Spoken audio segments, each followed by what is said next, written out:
Cash flow start हुआ था और एक चीज़ हुई थी, नॉन कैश एक्सपेंसेस कल हो गए थे। तो जैसे कैश फ्लो के अभी हम पहले वाले सेक्शन पे हैं। अच्छा, कल जो हमने डिस्कस किया था कैश फ्लो की, जो ये 3 सेक्शन है ना, क्या है 3?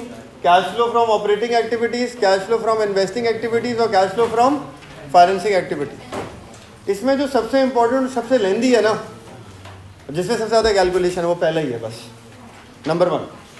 अगर आपको cash flow from operating activities आ जाता है ना अच्छा, तो इन्वेस्टिंग और फाइनेंसिंग बहुत आसान है, बहुत आसान। मेन वर्किंग सारी जो हो चुकी होती है वो ऑपरेटिंग में ही होती है, तो ऑपरेटिंग की ही कैलकुलेशन सबसे इंपॉर्टेंट है। अच्छा, cash flow from operating start होता है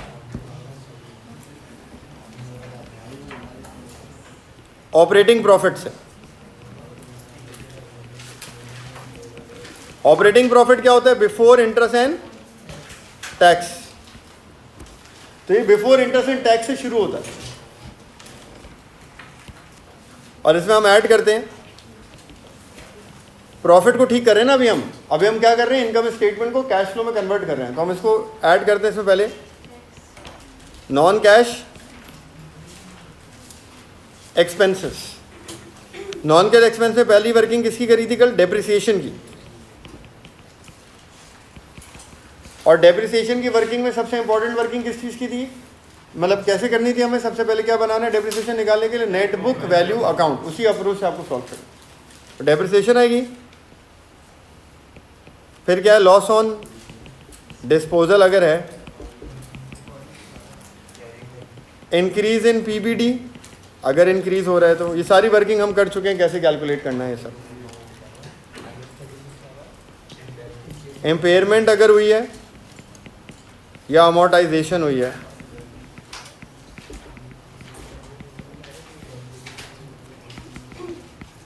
तो ये सारे अमाउंट्स क्या होता है? नेट प्रॉफिट में ऐड होती है। अच्छा, ज़्यादातर सवालों में सिर्फ 2 चीज़ें आती हैं इन 5 में से, 4 में से ज़्यादातर, और कुछ में इम्पेयरमेंट वगैरह भी आई है। डेप्रिसिएशन और लॉस ऑन डिस्पोजल ऑलमोस्ट आपको हर सवाल में मिलेगा। तो नेट प्रॉफिट के बाद, ऑपरेटिंग प्रॉफिट के बाद, बिफोर इंटरेस्ट एंड टैक्स वाले प्रॉफिट के बाद आपको डेप्रिसिएशन और लॉस ऑन डिस्पोजल तो लिखना ही। अच्छा, जैसे नॉन कैश एक्सपेंस आप ऐड करते हो, वैसे ही नॉन कैश इनकम्स आप माइनस करते हो।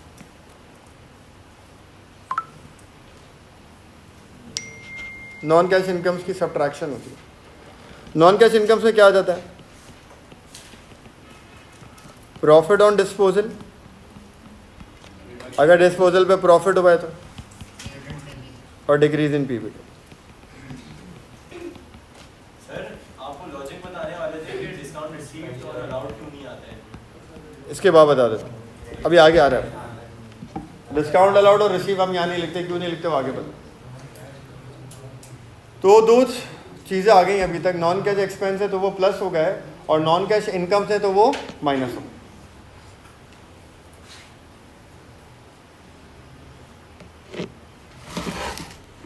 अभी तक हमने क्या करा है?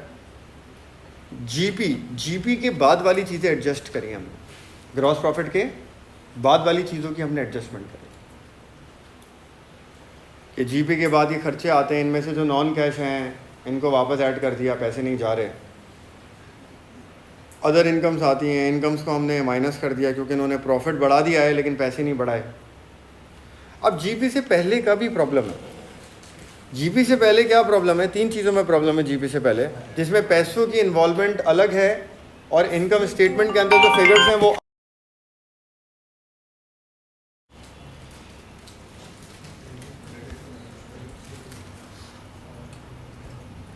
है number 1 sales.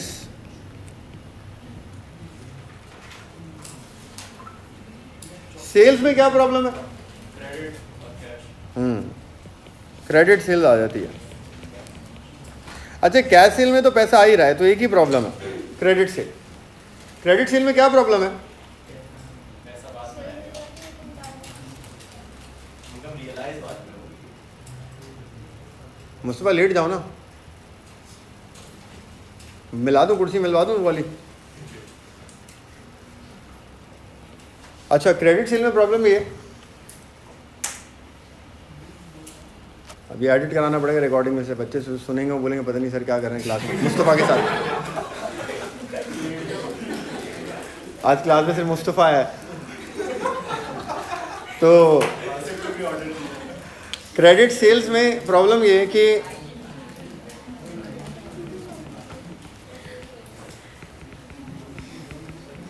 Amount of credit sales अलग हैं जो इनकम स्टेटमेंट में आई है। लेट सपोज 3 लाख रुपए की सेल्स आई हैं इनकम स्टेटमेंट में, और जो हमें इसके अगेंस्ट पैसे मिले हैं, जिनको क्रेडिट सेल करते हैं वो पैसे भी तो देते हैं, जो पैसे मिले वो मिले 2,60,000 एग्जाम्पल दे, 40,000 का फर्क आ। इनकम स्टेटमेंट में एडजस्टमेंट हुई है 3 लाख की, प्रॉफिट 3 लाख के हिसाब से निकला हुआ है, क्योंकि इनकम स्टेटमेंट कहती है आप सेल लिखो पैसे आए ना आए। हमने सेल लिखी 3 लाख, प्रॉफिट निकला 3 लाख के हिसाब से, लेकिन पैसा कितना है 260, तो आपका प्रॉफिट 3 लाख से बढ़ा है, पैसा 260 है, फर्क आ। हम कहते हैं यार ये फर्क भी ठीक करने, क्योंकि हमें पूरी इनकम स्टेटमेंट को कैश बेसिस पे लेके आना है, तो हम कहते हैं 40,000 पैसा नहीं आया है तो उसको क्या कर दो माइनस।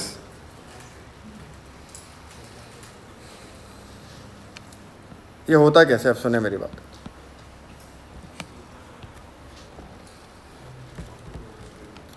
कैश फ्लो बनाने के लिए आपको क्या चाहिए होता है, 2 साल की बैलेंस शीट चाहिए होती है, एक पिछले साल की और एक इस साल। अब आप 1 सेकंड को क्रेडिट सेल वाली बात भूल जाए।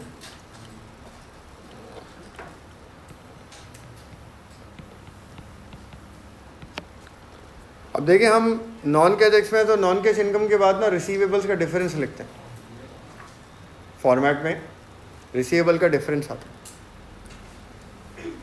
क्यों आता है रिसीवेबल का डिफरेंस? फॉर एग्जांपल रिसीवेबल 60,000 है और ये हो गए 55,000। लास्ट ईयर के रिसीवेबल कितने? 60,000। इस साल कितने हो गए? इस 1 साल में रिसीवेबल क्या हुआ है? 5,000 से। रिसीवेबल कम होने का मतलब क्या है? हमने पहले 60,000 का उधार दिया हुआ था, अब कितना उधार दिया हुआ है? 55,000 का उधार दिया हुआ है। तो हमने उधार 1 साल में हमारा उधार जो दिया हुआ था वो उधार क्या हुआ है? कम हुआ है। वो कम कैसे हुआ होगा? पैसे आए होंगे। आपका रिसीवेबल कैसे कम हुआ है? पैसे आए होंगे तभी रिसीवेबल कम हुआ है, लेकिन हम अज्यूम करेंगे पैसे आए। 60,000 से कितना हो रहा है? 55। 5,000 से ये कम हो रहा है। रिसीवेबल कम होने का मतलब आपका उधार कम हो रहा है मार्केट में, यानी कि आपके पास पैसे वापस आ रहे हैं। आपके पास पैसे वापस आ रहे हैं तो ये क्या है? आपका इनफ्लो। पैसा आ रहा है तो क्या होगा? आप ऐड, और जाएगा तो क्या होगा? माइनस। तो हम यहाँ लिखेंगे ऐड डिक्रीज इन रिसीवेबल्स। कितना रिसीवेबल डिक्रीज हो रहा है? डिक्रीज इन रिसीवेबल्स 5,000 ऐड हो जाएगा। इसको हम इसी तरह इंटरप्रेट करते हैं कैश फ्लोस के अंदर। 60,000 55 डिक्रीज इन रिसीवेबल्स, कितना डिक्रीज हो रहा है? तो इसका मतलब ये क्या है? इनफ्लो ऐड हो जाएगा। समझा सकते हैं ऐसा क्यों है? सर क्योंकि बैंक में डेबिट होता है और वो रिसीवेबल्स अकाउंट क्रेडिट होता है, इसलिए कम होता है। नहीं, कोई इसकी लॉजिक बता सकता है? कैश फ्लो में ऐसा पढ़ाते हैं, भाई रिसीवेबल कम हो रहा है, समझ लो पैसा आ रहा है, पैसा आ रहा है ऐड कर दो। सर पीबीडी को हमने एडजस्ट कर दिया है, वो जो इंक्रीज और पीबीटी तो रिसीवेबल के बाद माइनस होता है। अच्छा पीबीटी रिसीवेबल्स के अंदर नहीं होता, वो उसके बाद होता है, वो तो अलग से नज़र आएगा, वो तो अलग है। हम रिसीवेबल्स की बात करते हैं। ये जो साल की शुरू का डेट है 55,000। नहीं, पिछले साल का है, यानी कि साल के शुरू का 60 है, इस साल का है 55। लास्ट ईयर की जो बैलेंस शीट होती है वो ब्रॉड डाउन होती है, इस साल की जो बैलेंस शीट होती है वो कैरी डाउन होती है। हाँ तो 60,000 शुरू में और 55 एंड में, तो 5 ही तो 5,000 ही। क्या हुआ ऐसा? रिसीवेबल्स क्रेडिट हुआ है। पिछले साल की क्रेडिट से भी करीब 5,000 कैश हो गया ना। अब देखें क्या होता है। यहाँ की एग्जाम्पल ले लेते हैं, इसको छोड़ें। क्रेडिट सेल कितनी है? एग्जाम्पल, फॉर एग्जाम्पल कितनी है? क्रेडिट सेल कितनी है?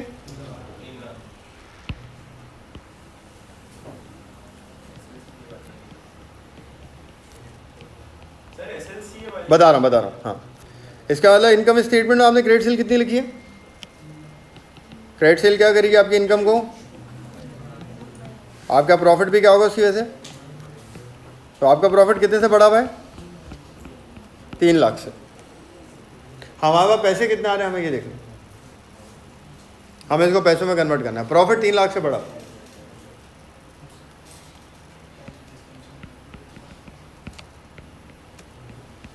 एसएलसी का ब्रॉड डाउन एसेट है ना, डेबिट पे आएगा। कितना ब्रॉड डाउन है? पिछले साल की बैलेंस शीट ब्रॉड डाउन होती है ना, कितनी है वो? सीडी कितना है?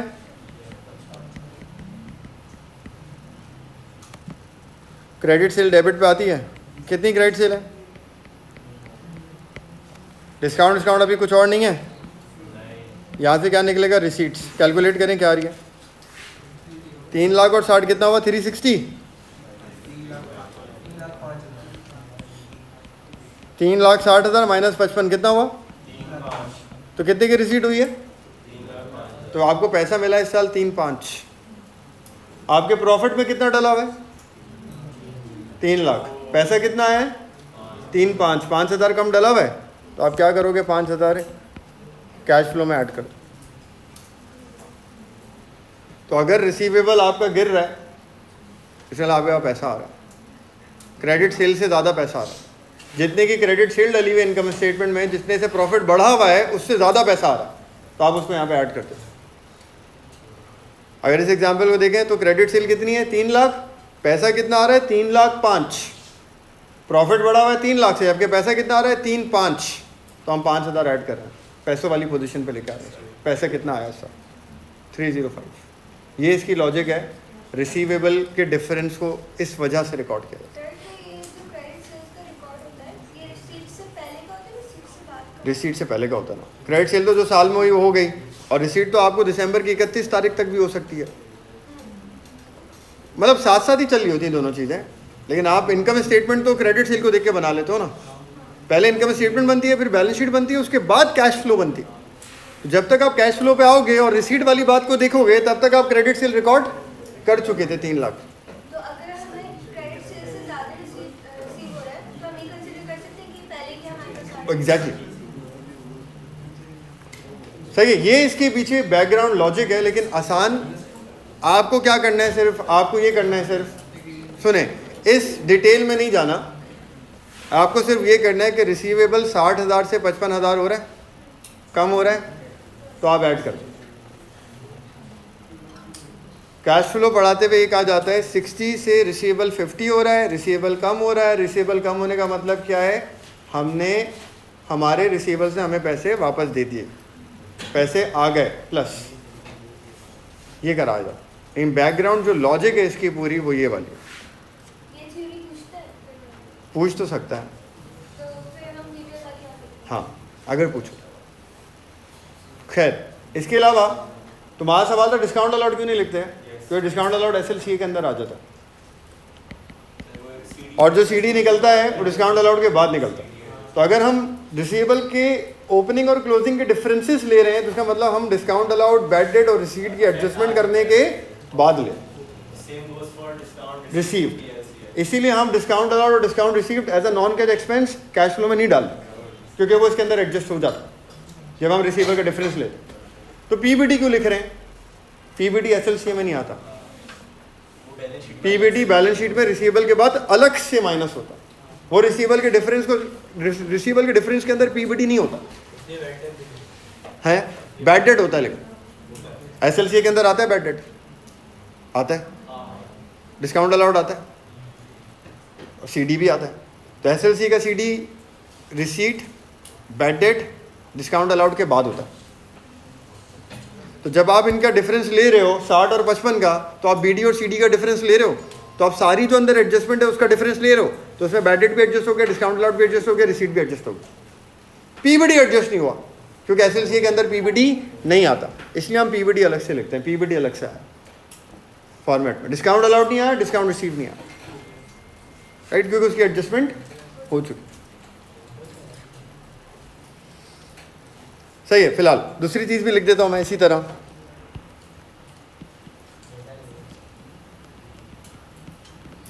इसी तरह अगर रिसीवेबल्स 60,000 से 63 हो गए, अगर रिसीवेबल 60 से 63 हो गए तो इसका मतलब क्या, रिसीवेबल आपका इंक्रीज हो रहा है।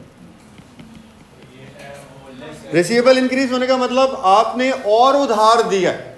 पहले आपने 60,000 का उधार दिया हुआ था, अब 63 हो गया है, आपने और उधार दिया है 3,000 का। जब आपने और उधार दिया है तो आपके पास से और पैसे गए हैं, तो ये आउटफ्लो होता है, माइनस पैसे गए, जाते नहीं है, जाते पीछे। बैकग्राउंड लॉजिक तो यही है ना।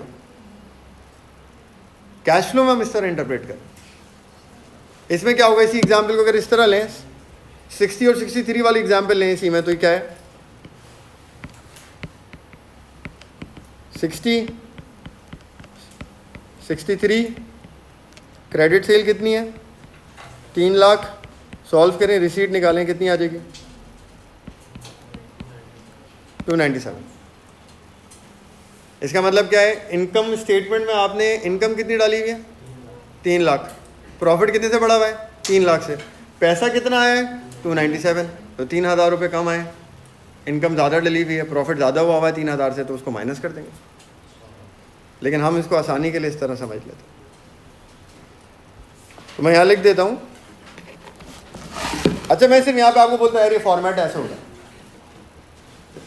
सही आसान। अगर मैं इसको समराइज़ करूँ और आसान करूँ ना, बहुत आसान करूँ, तो मैं बोलूँ यार रिसीवेबल बढ़ता है तो इसका मतलब क्या है, इनफ्लो ऐड होगा, सॉरी बढ़ रहा है तो माइनस होगा आउटफ्लो, और रिसीवेबल कम हो रहा है तो क्या है, इनफ्लो, खत्म, ये फॉर्मेट। तो अगर आप इतनी चीज़ भी याद रखते हो तो भी आपके लिए काफ़ी।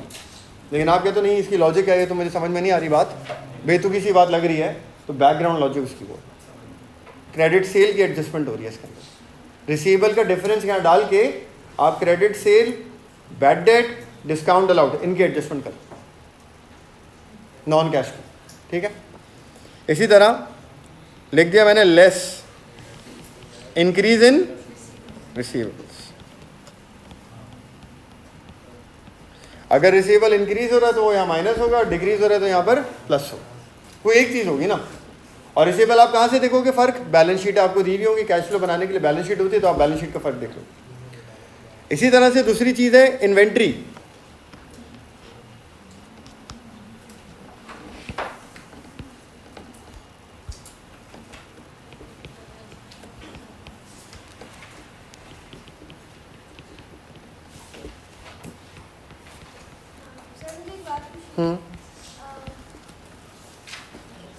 रिसीवेबल्स का हमने इन सब में हमने ये बोला है कि क्योंकि रिसीवेबल्स कम हो रहा है तो मतलब हमारे पास पैसे आगे हो गया। But we could also consider कि बेटर हो गया है, लेकिन अब हम उससे कंसीडर नहीं करेंगे क्योंकि वो एक्चुअल रिसीट्स की एडजस्टमेंट होगी। हाँ, और रिसीट आपके बैलेंस वगैरह को एडजस्ट करेंगे। असल में हमने अगर SLCA का देखा ना, SLCA में हम क्या ले रहे हैं, हम BD और CD ले रहे हैं, रिसीवेबल का डिफरेंस ले रहे हैं।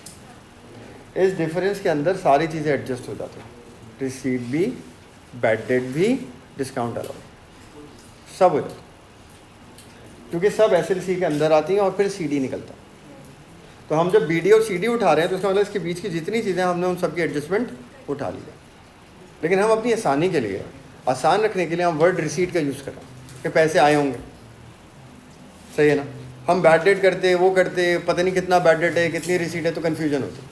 कवर ये सारी चीज़ें हो रही हैं उसको, लेकिन हम इसको रिसीट के नाम से आसानी से समझ लेते हैं, तो इसलिए आसान। अच्छा, इन्वेंट्री 10,000 की थी, इन्वेंट्री 15,000 का आ गई। इन्वेंट्री इस 1 साल में 5,000 से बढ़ गई। इन्वेंट्री बढ़ने का मतलब क्या है, हमने और इन्वेंट्री खरीदी है। इन्वेंट्री बढ़ने का मतलब क्या है, हमने और इन्वेंट्री खरीदी है, और इन्वेंट्री खरीदी होगी तो पैसे आएंगे या जाएंगे। इंक्रीज इन इन्वेंट्री, इसलिए आपने और इन्वेंट्री बाई करी है, इसका मतलब ये क्या है, आउटफ्लो। सेम रिसीवेबल की तरह हम करेंगे लेस इंक्रीज इन इन्वेंट्री, जितने से इंक्रीज हो। और इसी तरह से अगर इन्वेंट्री 10,000 से 8,000 हो गई है तो इन्वेंट्री क्या हो रही है? डिक्रीज हो रही है। इन्वेंट्री कम होने का मतलब क्या है? इन्वेंट्री क्या करी होगी हमने? बेची होगी। बेची होगी तो पैसे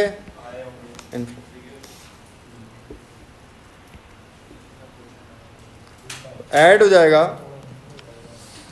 डिक्रीज इन इन्वेंट्री। सर ऊपर हम ये भी तो बोल सकते थे कि हो सकता है हमारी प्रीवियस इन्वेंटरी सेल ना हो। ऐसे ही है, बात ऐसी है, लेकिन हम इसको आसानी के लिए इस तरह समझ लेते हैं। वैसे क्या होता है? वैसे यही है कि इन्वेंट्री बिकी नहीं या पुरानी रखी थी वो बेच दी, उसके तो पैसे नहीं देना, वो तो नहीं खरीदी ना, वो तो पहले से रखी थी, लेकिन वो बेच दी, पैसे आ गए।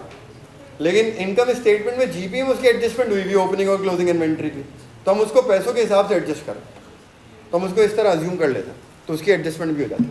तो अभी तक हमने रिसीवेबल का फ़र्क लिखा, इसका मतलब हमने सेल्स की एडजस्टमेंट कर दी। हमने इन्वेंट्री का फ़र्क रखा, हमने इन्वेंट्री की एडजस्टमेंट कर दी। अब एक चीज़ बची है, परचेजेस। परचेजेस में क्रेडिट परचेज भी आती है, सामान खरीद लिया, पैसे कम दिए या नहीं दिए, तो उसकी एडजस्टमेंट हम करते हैं पेएबल्स के थ्रू। अब हम यहाँ पेएबल का भी डिफरेंस लिखेंगे। कैरेज इनवर्ट में तो पैसा जाएगा, कैरेज इनवर्ट, कैरेज लगेगा तो पैसा दोगे आप।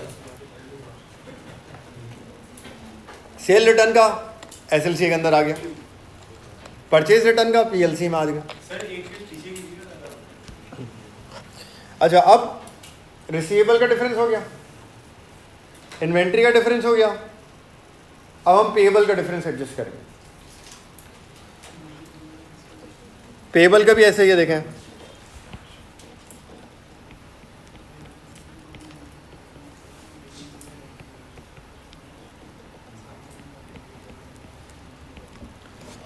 पेएबल क्या होता है? पेएबल वो लोग होते हैं जिनसे हम उधार लेते हैं। हमने कितना उधार लिया हुआ है? 20,000 का, और एक साल बाद वो कितना हो रहा है? 26,000। इसका मतलब क्या? इस एक साल में हमने 6,000 का उधार और लिया है। उधार और लेंगे तो पैसे आएंगे। इंक्रीज इन पेएबल का मतलब इनफ्लो है, ऐड हो गए। तो हम यहाँ लिखेंगे ऐड इंक्रीज इन पेएबल। अच्छा, ये रिसीवेबल और इन्वेंट्री का ऑपोजिट है, क्योंकि ये लायबिलिटी है। इन्वेंट्री बढ़ रही है तो क्या हो रहा है? आउटफ्लो। रिसीवेबल बढ़ रहा है तो क्या हो रहा है? आउटफ्लो। रिसीवेबल बढ़ रहा है और उधार दिया है, माइनस। इन्वेंट्री बढ़ रही है और खरीदी है, माइनस। पेएबल बढ़ रहा है, इसका मतलब क्या है? उधार लिया है, उधार लिया है, इनफ्लो प्लस। ये उनका उल्टा हो रहा है। वो दोनों इंक्रीज हो रहे हैं तो माइनस हो रहे हैं क्योंकि वो एसेट्स हैं, और ये इंक्रीज हो रहा है तो क्या हो रहा है? ऐड हो रहा है, क्योंकि ये लायबिलिटी। तो पेएबल अगर बढ़ रहा है तो इसको इस तरह इंटरप्रेट करेंगे, आप पेएबल बढ़ रहा है और आप और उधार ले रहे हो, आपका उधार बढ़ रहा है, उधार बढ़ रहा है तो आपने और पैसे लिए होंगे, पैसे आए होंगे, इनफ्लो प्लस हो जाए।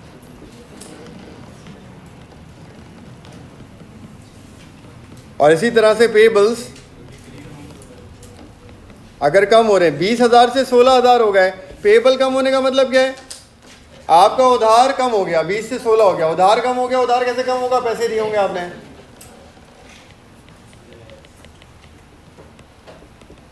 तो ये क्या हो जाएगा? आउटफ्लो।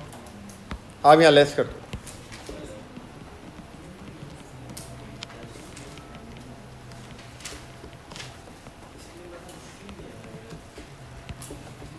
ये आसान है, सिर्फ फर्क देखने हैं आपको बैलेंस शीट के अंदर। बैलेंस शीट नहीं होंगी, रिसीवेबल का फर्क भाई आपको पता होना चाहिए, बढ़ेगा तो क्या होगा, कम होगा तो क्या होगा। रिसीवेबल का फर्क, इन्वेंट्री का फर्क, पेएबल का फर्क, ये फर्क आपने देखने को। हाँ, कंपनी की ही आएगी कैश। और वैसे अगर आप मुझसे पूछे पेएबल का बैकग्राउंड क्या है, पीएलसी वाला, purchases versus payment to supplier वाला फर्क है। जैसे example, for example income statement में हमने परचेजेस लिखी हैं 40,000 की। परचेज क्या होता है इनकम स्टेटमेंट का? एक्सपेंस। परचेज क्या करेगा? प्रॉफिट को। तो प्रॉफिट कितने से कम हो गया? ये इनकम स्टेटमेंट। पैसे कितने गए? उसके लिए हमने बनाया पीएलसी।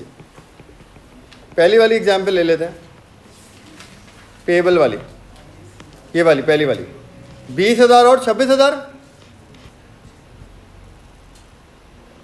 ब्रॉड डाउन कितना है पेएबल का? 20। सीडी कितना है? पेमेंट कितनी है पता नहीं, यही हमें पता करना है। और क्रेडिट परचेजेस कितनी है? 40,000। बैलेंस कर लें। यहाँ कितना हो गया? 60 में से 26 निकालें, 34। परचेज कितनी डाली हुई है? 40। प्रॉफिट कितने से कम किया हुआ है? 40 से। पैसा कितना आपके पास से गया है? 34। तो खर्चा डला हुआ है 40, प्रॉफिट कम हुआ है 40, लेकिन पेमेंट कितनी हुई आपके पास से? पैसा गया कितना है? 34। तो इसका मतलब 6,000 प्रॉफिट में से ज़्यादा कटा हुआ है, इतने पैसे नहीं गए। अच्छा, तो पैसे कितने गए उसके लिए हम क्या करेंगे? 6,000 को वापस ऐड करें। तो अब यहाँ पे ये देखें, पेएबल अगर बढ़ रहे हैं 20 से 26, हमने इसको क्या करा है? 6,000 को ऐड। 6,000 को हमने क्या करा है? Payable increase add. तो हम ये एडजस्टमेंट किस में कर रहे हैं? देखिए ना ऊपर, प्रॉफिट में एडजस्टमेंट कर रहे हैं ना हम। तो हम प्रॉफिट में क्या कर रहे हैं? 6,000 ऐड कर रहे हैं, क्योंकि प्रॉफिट में से कितना कटा हुआ है? 40। पैसा कितना गया है? 34। तो हम कह रहे हैं भाई 34, जो कैश फ्लो बोलता है पैसा जो गया है वही लिखो। तो कितना लिखना चाहिए था? 34 कटना चाहिए था। हमने कितना काटा हुआ है? 40। तो हम 6,000 क्या कर रहे हैं? वापस ऐड कर रहे हैं। लेकिन ये वही है, लॉजिक की बात है। अगर आपसे पूछ ले वो, तो आपको पता होना चाहिए। मेरा मानना ये है कि आपको हर बात की लॉजिक पता होनी चाहिए, आप जाहिल नहीं होने चाहिए। बेशक आप काम कभी कभार आसानी से कर सकते हो, शॉर्टकट में कर सकते हो, वो आपकी फिर किस्मत काम करती है कि शॉर्टकट में काम चल जाए, लेकिन आपको बैकग्राउंड लॉजिक पता होनी चाहिए। लेकिन जब आप लॉजिक पता करने पे जाते हो तो ऑब्वियसली चीज़ें थोड़ी सी लंबी समझनी पड़ती हैं, वो थोड़ी सी मुश्किल लगती हैं आपको, लेकिन पता होनी चाहिए लॉजिक। मिनिमम साइड ये है कि आपको लॉजिक पता होनी चाहिए, सही है। बाकी आसान साइड ये है, आप इसको इसी तरह इंटरप्रेट कर लो। रिसीवेबल का फ़र्क, पेएबल का फ़र्क, इन्वेंट्री का फ़र्क। ठीक हो गया, ये हो गया फ़र्क। इसके बाद ये अभी पहले ही सेक्शन चल रहा है हमारा। दो चीज़ें और रहती हैं इसके अंदर पहली सेक्शन में, इंटरेस्ट पेड और टैक्स पेड। एक काम करते हैं, उससे पहले हम यहाँ तक का सवाल सॉल्व कर लेते हैं, या कर लेते हैं, वो भी कर लेते हैं साथ, फिर cash flow from operating activity solve कर लिया करेंगे। तो इसको मैं दोबारा से यहाँ तक के फॉर्मेट को लिख देता हूँ, इसमें आगे जो चीज़ आएंगी। तो हमारा कैश फ्लो स्टार्ट हुआ ऑपरेटिंग प्रॉफिट से। ऑपरेटिंग प्रॉफिट क्या हुआ? बिफोर इंटरेस्ट एंड टैक्स से। इसमें हमने ऐड करा नॉन कैश एक्सपेंस, जिसमें क्या आ गया? डेप्रिसिएशन आ गया, वर्किंग करके निकलेगा। लॉस आ गया डिस्पोजल का, ये भी वर्किंग से आएगा। इंक्रीज पीबीडी आ गया, बाकी अमोर्टाइजेशन और इम्पेयरमेंट आ गई।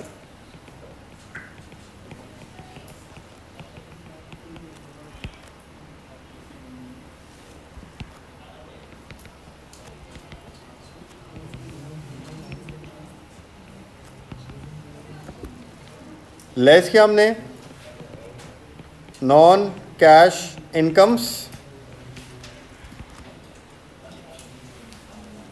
नॉन कैश इनकम्स में क्या गया? डिक्रीज इन पीबीडी,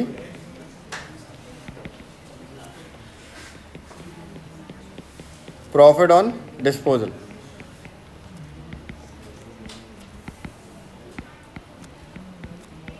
ये माइनस हो गया। इसके बाद फिर हमने डिफरेंस लिखा। मैं इधर प्लस माइनस करके नहीं लिख रहा, प्लस माइनस मैंने पीछे बता दिया, तो मैं यहाँ यही लिख देता हूँ, डिफरेंस इन रिसीवेबल्स। ठीक है ना, वो आप खुद देख लेंगे, इंक्रीज है तो क्या होगा, डिक्रीज है तो क्या होगा, प्लस होगा या माइनस होगा। शॉर्ट करने के पीछे बताया हुआ, इंक्रीज होता है तो क्या होता है, डिक्रीज होता है तो। Difference in inventory,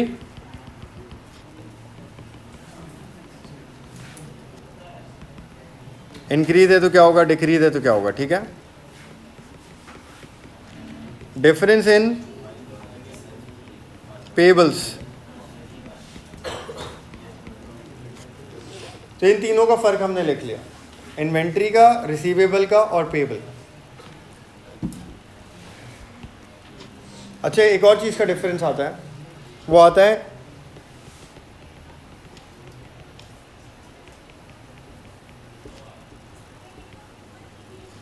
difference in accrued expense. अगर कोई एक्सपेंस अक्रूड है उसका भी फर्क आएगा, क्योंकि इनकम स्टेटमेंट में पूरा खर्चा डाला हुआ होगा, अक्रूड होने का मतलब पेमेंट उतनी हुई नहीं है, उसका डिफरेंस भी एडजस्ट होगा, पेबल की तरह एडजस्ट होगा। तो अक्रूड एक्सपेंस पेबल की तरह एडजस्ट होता है। जैसे अभी कहें अक्रूड लास्ट ईयर था 9,000 और इस साल अक्रूड है 11,000, पेबल उधार की तरह ट्रीट कर लें इसको।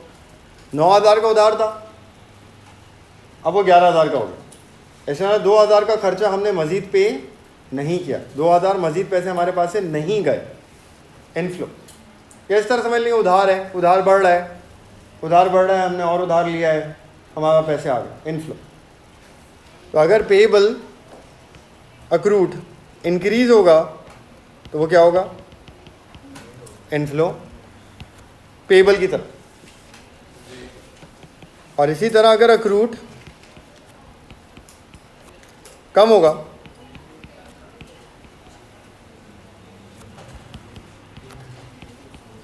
अक्रूड कम होने का मतलब हमारा उधार कम हो रहा है, उधार कम होने का मतलब हमने क्या करा, उधार पे ऑफ करा, तो हमने पे करा है, तो ये क्या हो जाएगा,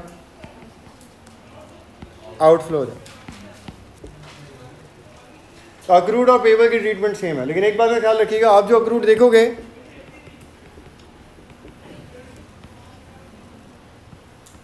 जिसका फर्क आप लिखोगे कैश फ्लो में, वो इंटरेस्ट और टैक्स के अक्रूड के अलावा अक्रूड होना चाहिए। जिस अक्रूड का आप डिफरेंस लिखोगे कैश फ्लो में, वो कौन सा अक्रूड होना चाहिए, इंटरेस्ट और टैक्स के अलावा अगर कोई अक्रूड है तो वो होना चाहिए, क्योंकि इंटरेस्ट और टैक्स की एडजस्टमेंट हम अभी आगे करेंगे पूरी। तो इंटरेस्ट और टैक्स का जो अक्रूड होगा वो नहीं दिखेंगे, इंटरेस्ट और टैक्स के अलावा कोई अक्रूड है तो वो दिखेगा, ठीक। इसके बाद इस फॉर्मेट में इन चीज़ों के बाद दो चीज़ें और आएंगी, दोनों लेस होंगी। एक है इंटरेस्ट पेड जो पैसे दिए, पैसे गए माइनस, और दूसरा है टैक्स पेड, तो टैक्स के पैसे गए। इंटरेस्ट पेड और टैक्स पेड माइनस हो, यह हमें कैलकुलेट करना पड़ता है। यह हम कैसे कैलकुलेट करते हैं, हम इसके लिए एक्सपेंस का अकाउंट बनाते हैं। नॉन प्रॉफिट में बनाते थे ना अक्रूड अकाउंट, वो अकाउंट बनाना पड़ेगा। अक्रूड क्या होता है, लायबिलिटी। यार इंटरेस्ट आपको अक्रूड ही मिलेगा, प्रीपेड नहीं मिलेगा। इंटरेस्ट क्या मिलेगा हमें, अक्रूड, प्रीपेड नहीं मिलेगा। क्यों, प्रीपेड नहीं हो सकता क्या, खर्चे प्रीपेड होते हैं ना, इंटरेस्ट भी खर्चा है ना, तो क्या ये प्रीपेड नहीं हो सकता? मैं कह रहा हूँ नहीं हो सकता। क्यों नहीं हो सकता? आप पहले से दे दो, मना थोड़ी करेगा वो आपको। क्या करंट एसेट में दिया होगा, प्रीपेड होगा तो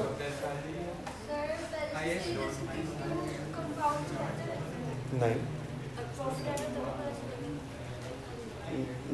इंटरेस्ट है ना, इंटरेस्ट का प्रॉफिट से ताल्लुक नहीं है। इंटरेस्ट तो आप फिक्स अमाउंट पे देते हो ना, जो आपने उधार लिया आप उस पे देते हो ना इंटरेस्ट, वो टैक्स होता है। इंटरेस्ट प्रीपेड क्यों नहीं हो सकता, मेरा सवाल आप लोगों से, वो बेसिक सी बात है। सर कंपनी क्यों पे करेगी मतलब कंपनी क्यों पे करेगी? ऐसे तो तनख्वाह है, वेजेस हैं, वेजेस कब पे की जाती है? आखिर में ना, जब काम कर लिया महीने के आखिर में देंगे ना तनख्वाह। क्या एडवांस में नहीं देते तनख्वाह? दे सकते हैं, लेकिन कोई स्टाफ मांगे तो प्रीपेड तनख्वाह नहीं होती क्या? प्रीपेड नहीं हो सकता ये एक्सपेंस, वेजेस प्रीपेड हो सकता है, नहीं हो सकता? हो सकता है ना, तो इंटरेस्ट क्यों नहीं प्रीपेड हो सकता? मैं तो पे, हाँ पे ज़्यादा भी कर सकते हैं ना, तो मैं वही तो बोल रहा हूँ, ज़्यादा पे करेंगे तो क्या हो जाएगा, प्रीपेड हो जाएगा ना। मैं कह रहा हूँ प्रीपेड नहीं होगा, अक्रूड इंटरेस्ट कभी, अक्रूड ही होगा। इंटरेस्ट की अमाउंट खुद ही कट। सर ये ओपनिंग बैलेंस है ना, ओपनिंग होती है हम लोग कोई भी बंदा इंटरेस्ट प्रीपेड क्यों करेगा? अगर उसके पास ज़्यादा पैसे हैं वो अपना लोन पे ऑफ कर देगा ताकि अगली बार इंटरेस्ट कम बने। एग्जाम्पल, मैंने एक गाड़ी इंस्टॉलमेंट पे ली बैंक से और मेरी हर महीने की इंस्टॉलमेंट है 50,000 रुपये। अभी कौन सा महीना चल रहा है, मार्च। मेरे पास 2 लाख रुपए आ गए। मैंने कहा यार मैं 2 लाख रुपए की इंस्टॉलमेंट भर देता हूँ, मार्च की, अप्रैल की, मई की और जून की। 4 महीने की इंस्टॉलमेंट एडवांस में भर देता हूँ। अगर मैं 4 महीने की इंस्टॉलमेंट एडवांस में भर देता हूँ तो मेरा प्रीपेड हो गया ना, ये क्यों नहीं हो सकता प्रीपेड? इंटरेस्ट प्रीपेड हो जाएगा मेरा। लेकिन मैं ऐसा नहीं करूँगा, मैं ये कहूँगा 2 लाख रुपए मेरे पास आ गए, मैं 2 लाख रुपए बैंक को देता हूँ और बोलता हूँ मेरा जो उधार तुमसे उधार लिया, मेरा बैंक मैंने जो तुमसे उधार लिया इस पर तुम इंटरेस्ट चार्ज कर रहे हो, वो ये 2 लाख रुपए ले लो, उधार कम कर दो, अगली बार इंटरेस्ट मेरा कम बनेगा, मेरे पैसे कम ज़ाया होंगे। प्रीपेड करके क्या मिलेगा? प्रीपेड करके तो वही 50,000 की किस्त है, उधार दूंगा तो किस्त कम बन जाएगी, इंटरेस्ट कम हो जाएगा उसको। तो कभी भी कोई इंटरेस्ट प्रीपेड नहीं करता। नहीं, इनकम स्टेटमेंट में तो जो बनेगा वो जाएगा। अक्रूड और प्रीपेड का इनकम स्टेटमेंट से तो ताल्लुक नहीं है ना। इनकम स्टेटमेंट में तो वही जाता है ना जो साल का बनता है आपका, वो मैचिंग कॉन्सेप्ट है। मैचिंग कॉन्सेप्ट बोलता है जो बनता है वो लिखो, चाहे पैसे दियो या नहीं दियो, ज़्यादा दियो कम दियो। तो इनकम स्टेटमेंट तो मैचिंग से ही बन रही है। लेकिन मैं एक ऐसी बात कर रहा हूँ कि जैसे खर्चे प्रीपेड हो जाते हैं और अक्रूड हो जाते हैं, इंटरेस्ट आपको प्रीपेड में कभी नहीं मिलेगा। कि इंटरेस्ट प्रीपेड क्यों नहीं मिलेगा? इंटरेस्ट प्रीपेड कभी में, क्योंकि वो उधार देगा, इंटरेस्ट को प्रीपेड नहीं करेगा। राइट, 1 लाख रुपए का डिवेंचर लिया है, 1 लाख का 10% कितना बनता है? 10,000 हमें इंटरेस्ट देना है हर साल का। आज मेरे पास 40,000 रुपये आ गए, तो मैं 4 साल का प्रीपेड करूंगा या 1 लाख के उधार में 40,000 डाल के उधार को 60,000 रुपये ले आऊंगा, ताकि अगली बार मुझे इंटरेस्ट कितना देना पड़े? 6,000 देना पड़े, 10,000 नहीं देना पड़े। समझ में आई बात? तो इंटरेस्ट कभी हम लोग प्रीपेड इसलिए नहीं करते। तो इंटरेस्ट आपको अक्रूड ही मिलेगा। तो जब आप इंटरेस्ट अकाउंट बनाओगे तो आपको अक्रूड अकाउंट बनाना पड़ेगा। आप इंटरेस्ट अक्रूड का ब्रॉट डाउन क्रेडिट पे लिखोगे और सीडी कहाँ लिखोगे? या आपको बीडी सीडी किधर से मिलेगा? बैलेंस शीट आपके सामने होगी ना। बैलेंस शीट में आप आओगे करंट लायबिलिटी सेक्शन में, करंट लायबिलिटी सेक्शन में आप देखोगे इंटरेस्ट लिखा हुआ होगा, ये अक्रूड है। अक्रूड है तभी तो लायबिलिटी में ब्रॉट डाउन और सीडी, बीडी सीडी यहां से आ जाएंगे। इनकम स्टेटमेंट आपको दी हुई होगी, क्योंकि कैश फ्लो बनाने के लिए आपको क्या चाहिए होती है? इनकम स्टेटमेंट चाहिए होती है। तो इनकम स्टेटमेंट की अमाउंट आपको दी होगी। इनकम स्टेटमेंट मतलब इंटरेस्ट साल का बनता कितना है, इंटरेस्ट फॉर द ईयर आपको दिया हुआ होगा, आईएस आप लिखोगे।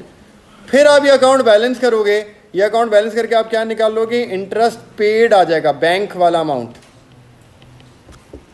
नॉन प्रॉफिट में हम क्या करते थे? हम बीडी लिखते थे, सीडी लिखते थे और बैंक लिखते थे, आईएस निकालते थे। यहां पर क्या करना होगा? हमें बीडी सीडी आईएस दिया हुआ होगा, वो लिखेंगे, हम बैंक निकाल लेंगे। तो बैंक निकालेंगे तो पता चल जाएगा इंटरेस्ट पेड कितना था।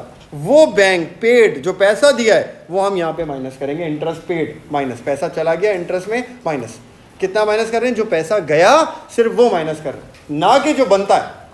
जो बनता है वो आईएस है, वो नहीं लिख रहे हम। क्या लिख रहे हैं? जो पे किया। क्योंकि कैश फ्लो में हम क्या देखते हैं? पैसा कितना गया, पेड माइनस हो गया। सही है। अब ऐसे आते हैं हम टैक्स पे।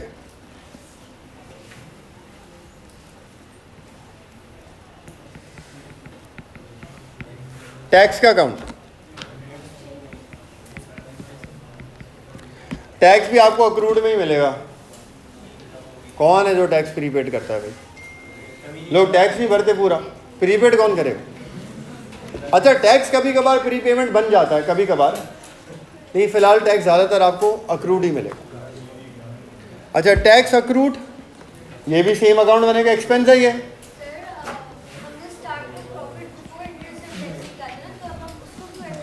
हम एडजस्ट उसको कर ही नहीं रहे, हमने प्रॉफिट बिफोर वाला लिया ना।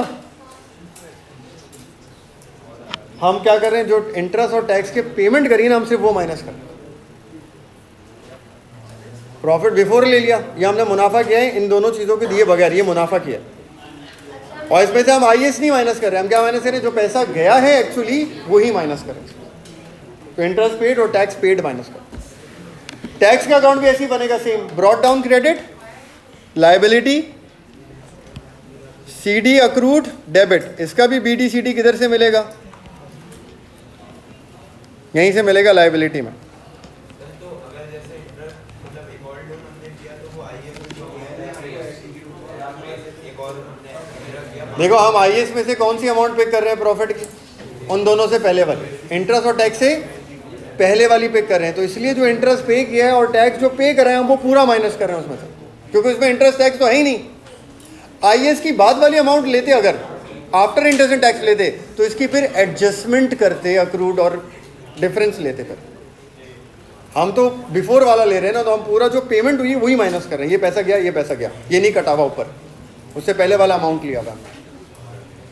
तो टैक्स अक्रूड का BD/CD आ गया यहाँ से, और IS tax for the year, tax for the year दिया हुआ होगा, फॉर द ईयर का मतलब IS दिया हुआ होगा, और हम इसको बैलेंस करके क्या निकालेंगे, टैक्स पेड निकालें, वो पेड हम यहाँ पे माइनस करें।